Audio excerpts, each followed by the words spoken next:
Bonjour Chantal Joanneau, bienvenue. Bonjour. Heureux de vous accueillir. Vous avez été présidente de l'ADEME, secrétaire d'État à l'écologie, ministre des Sports et depuis mars 2008, vous présidez donc la Commission nationale du débat public que tout le monde ne connaît pas forcément. C'est quoi la CNDP ?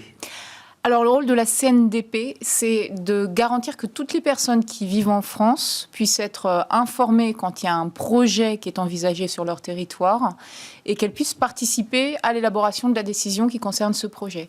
Donc on organise des débats publics, on garantit des concertations sur tous ces grands projets, alors uniquement dans le champ de l'environnement, parce que ça n'est obligatoire que dans le champ de l'environnement. Oui.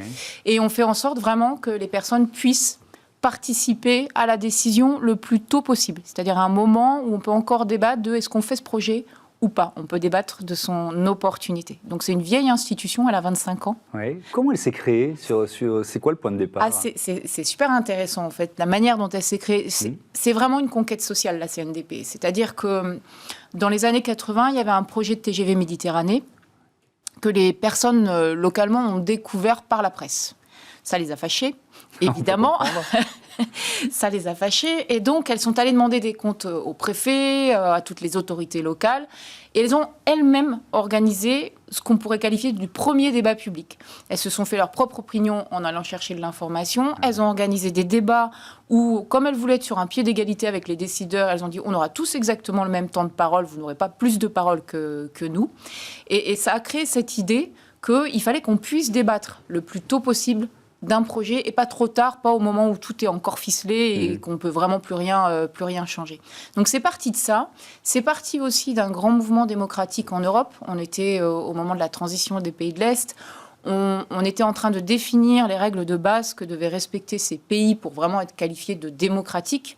Ça a donné lieu à une convention qu'on appelle la convention d'Aarhus, dans laquelle il y a ce principe selon lequel les grands projets qui ont un impact sur l'environnement doivent pouvoir être débattus par les publics qui sont concernés. Donc il y a tout ça.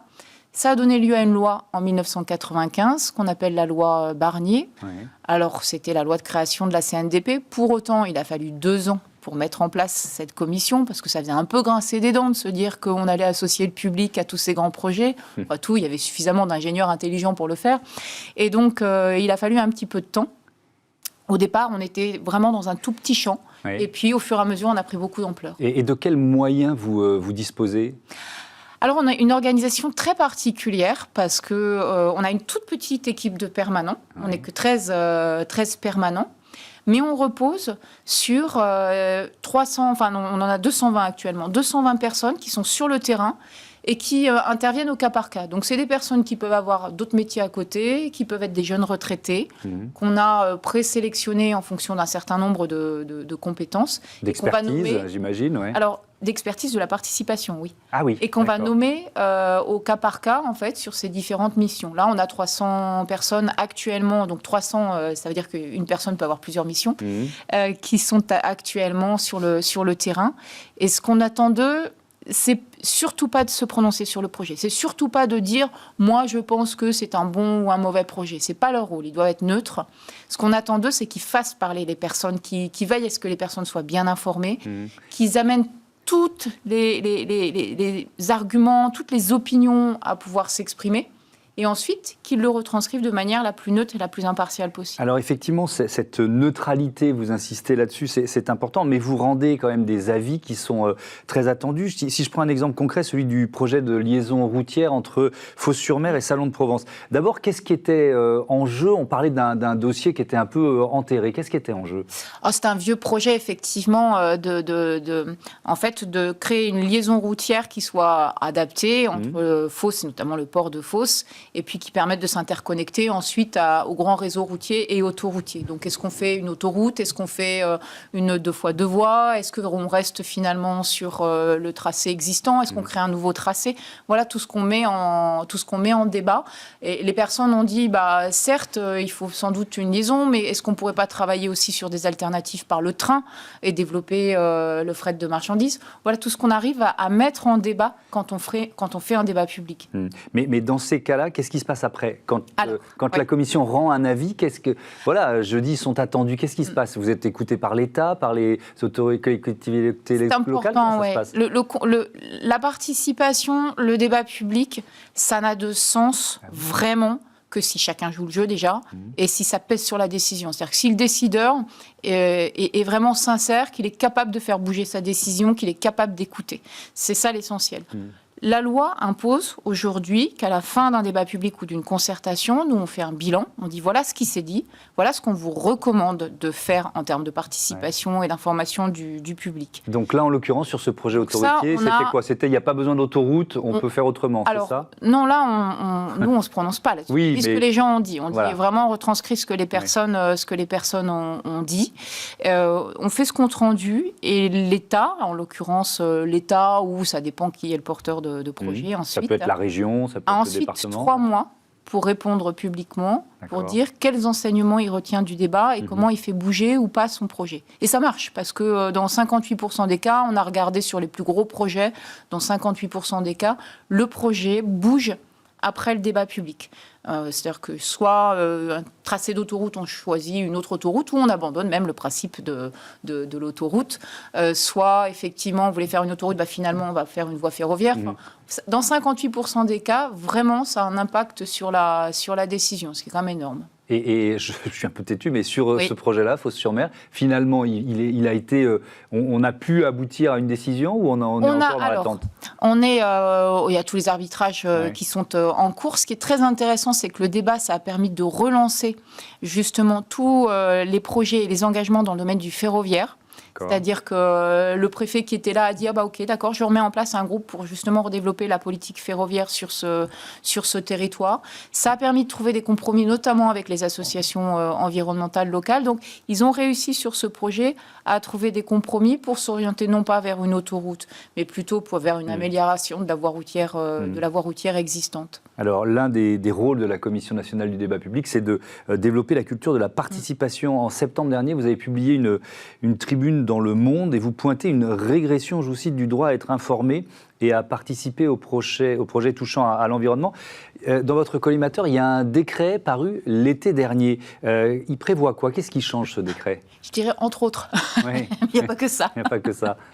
En fait, si je réinscris ça, on a eu une très forte progression du droit de la participation qui a été constante depuis la création de la Commission nationale il y a 25 ans. Il y a eu un temps très fort en 2016 où le principe a été acté que, grosso modo, tous les projets, qu'ils soient gros ou petits, devaient pouvoir être soumis à la participation. Et ça faisait suite, en fait, à la mort d'un militant qui était opposé à un projet de barrage, qui n'avait pas été vu par la CNDP parce que son montant financier était trop petit, donc on ne nous avait pas saisis. Et donc là, on s'est dit, quand même des petits projets, ça peut être très conflictuel. Donc ça a progressé pendant 25 ans. Et là, il est clair qu'on a connu beaucoup de régressions. Des régressions, alors la dernière en date, effectivement, c'est un décret qui est paru le 31 juillet, donc au moment où il n'y a plus personne, évidemment, pour réagir. Passer inaperçu, surtout les associations, elles n'étaient plus là, qui indique qu'auparavant, nous, on était obligatoirement saisis de tous les projets qui étaient supérieurs à 150 millions d'euros, c'est déjà pas mal. Et le chiffre a été doublé. Maintenant, c'est 300 millions d'euros. Donc, le champ de la participation obligatoire a été très fortement restreint. Ça s'ajoute à un certain nombre de textes qui aussi entraînaient une forte baisse, pas une baisse de la participation, mais en tout cas qui sont moins incitatifs pour la participation. Parce qu'auparavant, on pouvait être saisi de manière volontaire. Et il y avait une petite incitation à nous saisir qui était le droit pour des collectifs de citoyens, des associations ou des collectivités, s'il n'y avait pas eu de concertation, de nous en demander une. Et de dire, on va saisir la CNDP pour demander une concertation sur ce projet. Et ce droit, il pouvait s'exercer pendant 4 mois. Donc les maîtres d'ouvrage, en aide générale, ils venaient nous voir un peu avant en nous disant, on connaît l'existence de ce droit, donc pour éviter qu'il s'exerce, on va quand même vous saisir.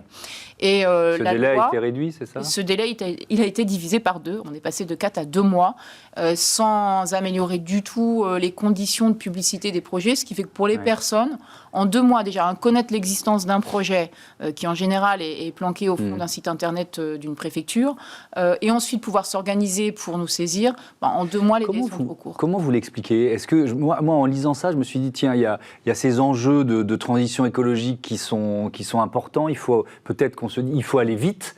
Et donc, on réduit la possibilité de faire participer les citoyens. Ça a été ma réflexion. Peut-être que je suis à côté de la plaque. Mais vous savez, quand j'ai fait beaucoup de karaté, on dit toujours, il ne faut pas confondre vitesse et précipitation. Oui. On peut aller vite, mais dans ce cas-là, on peut ne pas aller très loin si on va trop vite. Et là, en l'occurrence, effectivement, c'est une lecture qui consiste à dire on va réduire tous les délais parce que les délais sont trop longs. Et comme si, en fait, derrière ça, d'ailleurs, il y a un message implicite qui est la participation, ça ne sert à rien, donc autant réduire ça, c'est une petite procédure. Mais ça m'étonne parce que quand je voudrais qu'on parle, pardon de vous interrompre, mais je voudrais qu'on parle de l'éolien, des parcs éoliens, et on voit qu'il y a quand même pas mal de projets sur lesquels il y a des réticences. Et donc, si on donne le sentiment aux citoyens qu'on réduit leur capacité à... Et qu'on passe en force, ça ne va pas bien se passer. Je ne pense pas que ça se passera mieux. Est-ce que vous, depuis 4 ans que vous êtes à la présidence de cette commission, vous ressentez plus de tension sur ces projets éoliens ou finalement peut-être pas ? Alors, en fait, on a un problème, c'est que nous, on ne connaît pas l'éolien terrestre, qui est le sujet qui aujourd'hui cristallise beaucoup d'opposition. Pourquoi ? Parce que c'est des tout petits projets en termes financiers. On connaît l'éolien en mer. D'accord. On a fait tous les débats publics et toutes les concertations sur tous les projets de parcs éoliens en mer. Cela, on est en général sur du très très gros projet. Sur les projets d'éolien en mer, il n'y a pas d'augmentation de la conflictualité autour de ces projets. Il y en a de plus en plus, donc on en entend beaucoup plus parler, c'est évident. En plus, on passe de petits projets où vous aviez 3 éoliennes en mer à des projets énormes qui vont atteindre les 470 km². Donc c'est vraiment on est vraiment sur du projet industriel. Donc c'est logique qu'on en entende beaucoup plus parler. Mais au contraire, nous, ce qu'on voit, c'est que les personnes, il y a une conscience de l'exigence de transition écologique et énergétique qui est partagée. C'est quelque chose qui, il y a 4 ans, quand je suis arrivée à la CNDP, faisait encore débat dans les débats publics, ça ne fait plus débat. C'est-à-dire qu'il n'y a plus de il n'y a pas de climato-sceptiques dans vos débats, c'est ça ? Non, quasiment plus. La dernière fois qu'on en a vu, c'est pas très bien comme manière de s'exprimer. C'était il y a 2 ans à peu près, où il y a une expression de climato-sceptique dans un débat, mais maintenant, c'est vraiment un socle partagé. Ensuite, les personnes vont dire, OK, on n'est pas contre l'éolien en mer. Par contre, on ne voudrait pas trop le voir. Par contre, est-ce que vraiment ça va entraîner des retombées économiques sur notre territoire ? Est-ce qu'on n'est pas sûr de subventionner des entreprises pour des bénéfices privés ? Voilà ce qui est en débat. Donc nous, sur l'éolien en mer, on n'observe pas plus de conflictualité. De la même manière, on a réussi récemment à faire des débats sur des sujets hyper conflictuels comme le nucléaire, comme les déchets radioactifs. On nous avait dit, vous n'avez aucune chance, les gens ne se parleront pas, ils vont fuir le débat. Alors, il y a eu des contre-débats, mais ça, c'est normal et c'est classique. Mais par contre, on a réussi à mettre autour de la table Greenpeace, EDF, Orano, donc on arrive à débattre. Je reste sur l'éolien maritime avec ces chiffres, ils datent de 2020, sur les pays où il y a le plus d'éoliennes offshore, et la France très très très en retard. On va voir les chiffres, c'est les Pays-Bas avec 2611, le Royaume-Uni 2294, la France on est toujours à une éolienne. Est-ce que c'est la méthode ? Alors vous êtes là depuis 4 ans seulement à la tête de la Commission nationale du débat public, mais est-ce que c'est la méthode ? Comment les Britanniques ont fait pour finalement atteindre ce niveau de développement de l'éolien maritime ? Il y a plein d'éléments. Il y a un rapport très intéressant qui vient de paraître, qui a été publié par un office du ministère, qui dit, grosso modo, le temps de la participation, c'est pas ce qui fait perdre du temps, et qui le montre. Parce que nous, en fait, plus on est saisi tôt, plus on peut travailler en temps masqué, plus le temps du débat, c'est 4 mois. Donc, c'est pas ce qui va vous faire perdre du temps. Nous, quand on regarde la vie des projets, je vous disais, on a fait 104 débats publics, donc on a analysé une centaine de gros projets. Qu'est-ce qui se passe sur ces 25 ans ? Il y en a 10 qui sont effectivement opérationnels aujourd'hui. Seulement 10. Voilà. Il y en a 3 qui avaient été abandonnés juste après le débat. Donc, vous voyez, le débat, ça ne tue pas les projets non plus, d'ailleurs. Il y en a une vingtaine qui ont été abandonnés par la suite. Pourquoi ? Problème de financement, en général. Changement de majorité politique. Et en fait, tout le reste est englué dans des non-décisions, dans des problèmes de financement. Ce qu'on observe dans la vie des projets, c'est qu'il y a un temps de décision ensuite qui est extrêmement long, un temps d'arbitrage qui est extrêmement long parce qu'il va être dépendant, comme actuellement, qu'est-ce qui se passe ? Élection présidentielle, élection législative, les temps d'arbitrage sont repoussés. D'accord. Ils sont tous repoussés de 6 mois. Donc on a vous dites c'est financement et arbitrage. Il y a un vrai sujet. C'est pas la méthode elle-même, c'est-à-dire que le fait, par exemple, les Britanniques, je crois, ils ont défini les sites Si on vient spécifiquement... Et ensuite seulement les appels d'offres ont été lancés, c'est ça hein? Là, je vous ai parlé du problème sur l'ensemble des projets, donc ce problème d'arbitrage sur l'ensemble des projets. Si on vient spécifiquement à l'éolien en mer, il y a eu un défaut de méthode. Et, au moment où on a lancé les premiers parcs éoliens en mer, parce qu'en fait, l'État présélectionnait des zones, des caractéristiques de parc. Ensuite, il choisissait un responsable de projet après une mise en concurrence. Ensuite, on nous demandait de faire un débat public. Donc le public disait, mais attendez, il n'y a plus rien à négocier, puisque vous avez choisi la zone, les caractéristiques. Et après, ça se poursuivait. Donc il y avait beaucoup de tensions qui se cristallisaient au moment du débat public. Et puis c'était au cas par cas. On a changé de méthode. Maintenant, l'État nous saisit sur des zones. Par exemple, on a fait un débat sur l'ensemble de la zone Normandie, donc sur l'ensemble du littoral normand, pour identifier justement les zones où on pourrait demain développer des éoliennes en mer. Et du coup, là, l'État a quelque chose de plus solide pour pouvoir développer ses parcs. Donc déjà, cette méthode, elle a changé, mais récemment, très récemment. Et le deuxième élément, effectivement, important, c'est que maintenant, et ce que nous demande d'ailleurs le public, c'est qu'on veut y voir clair, mais pas simplement à 5 ou 10 ans, à 20 ou 30 ans. À quoi va ressembler demain notre espace maritime, comment on va concilier les différents usages entre les éoliennes, le transport maritime, les pêcheurs, par exemple. Et donc là, on a vraiment besoin d'une planification. Et l'État l'a bien entendu, d'ailleurs. C'était une des conclusions de nos derniers débats. Ils se sont engagés à le faire. Oui, alors, c'est devenu un enjeu politique. Hein. Xavier Bertrand, opposé aux éoliennes, on avait fait un marqueur de sa campagne. On a lu Stéphane Bern qui publiait une tribune dans le Figaro. Et on a reçu, nous, ici même, l'un des opposants aux éoliennes. C'est Fabien Bouglet qui a publié Éolienne, la face noire de la transition écologique. Il parlait du lobby allemand. On l'écoute et je vous donne la parole juste après. La France est leader en matière nucléaire avec 400 000 emplois directs, indirects et induits. Et la filière industrielle éolienne, c'est 200 000 emplois en Allemagne. Et là, on parle de quelques centaines d'emplois, quelques milliers d'emplois pour des usines de production. En France, c'est quoi? C'est 20 000 emplois à peu près, l'éolien? Alors, c'est 15 000 emplois. Emplois directs et indirects. Hein. Direct et indirect, mais c'est essentiellement des emplois marketing parce qu'en fait, les entreprises sous-traitent. Après, vous avez les exploitants. C'est-à-dire ceux qui produisent de l'électricité en bénéficiant de l'électricité subventionnée française. Et ça, c'est 55% des entreprises étrangères. Et dans ces 55%, vous avez 45% d'entreprises allemandes, dont l'essentiel appartiennent à des holdings, soit logés dans des paradis fiscaux ou dans des holdings hors Europe. C'est-à-dire qu'on porte les dettes et les investissements aux filiales françaises qui sont propriétaires des parcs éoliens. Et en fait, les bénéfices remontent à des sociétés offshore. Est-ce qu'il y a, Chantal Joanneau, un lobby allemand qui veut imposer l'éolien en France?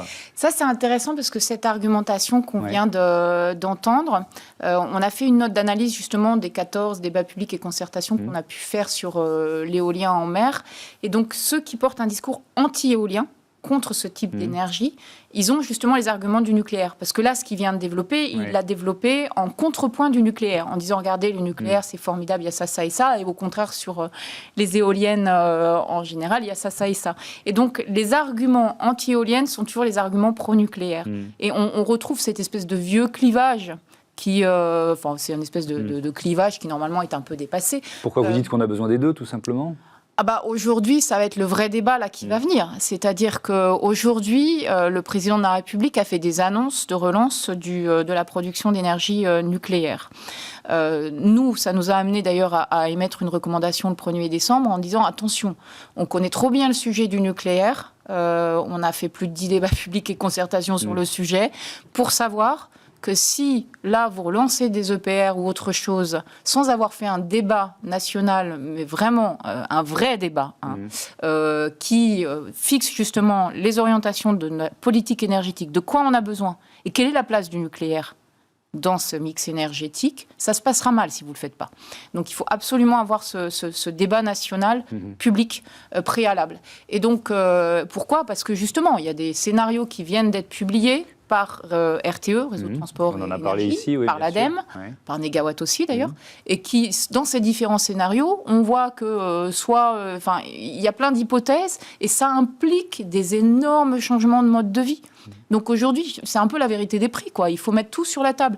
Et cette personne qui dit « regardez, le nucléaire, c'est formidable », ok, il y a un avis de la Cour des comptes qui vient d'être publié au 15 novembre, hyper intéressant, qui dit « attention, la France ne peut pas tenir ses ambitions dans le domaine du nucléaire au prix attendu et dans les délais attendus ».